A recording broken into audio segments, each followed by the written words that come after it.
ముస్లిం youth society unit incharge Manda Maria Babu గారికి నేను ముందుగా కృతజ్ఞతలు తెలుపుతున్నాను. మా సేవా సంస్థకి అందరి అభిమానాలు ఉన్నాయి కాబట్టి మేము ఈ కార్యక్రమాలు చేసుకుంటూ వెళ్ళాము. మాకు ప్రోత్సాహము ఇచ్చినందువల్లే మేము ఈ కార్యక్రమాలన్నీ చేసుకుంటూ వెళ్ళాము. అలాగే ముస్లిం సమాజం తరఫున మా సొసైటీకి ఎల్లప్పుడూ వినాయకుల గారు మాకు సహాయ సహకారాలు అందిస్తూనే ఉన్నారు. అలాగే ముస్లిం సమాజం తరఫున పెద్దలందరికీ నేను ఈ సభాముఖంగా కృతజ్ఞతలు తెలుపుతున్నాను. అలాగే ముబారక్ బోర్వెల్ పెద్దలు సయ్యద్ మోబాషా గారికి కూడా నేను ఈ సభా వేదిక అలంకరించవలసిందిగా కోరుతున్నాను.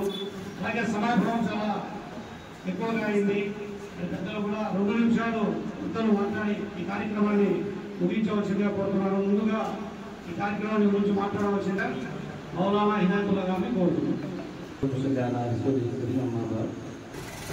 मुस्लिम सोसाइटी कार्यालय जो आज दफ्तर इफ्तिताह हो रही है, बेचारे इस्माइल और इनके साथ में रहने वाले जितने काम करने वाले हैं जैसे छोटू है, शरीफ है, मुख्तियार है, बहुत सारे इनके साथ में बेचारे बहुत ही खिदमत अंजाम देते आ रहे हैं।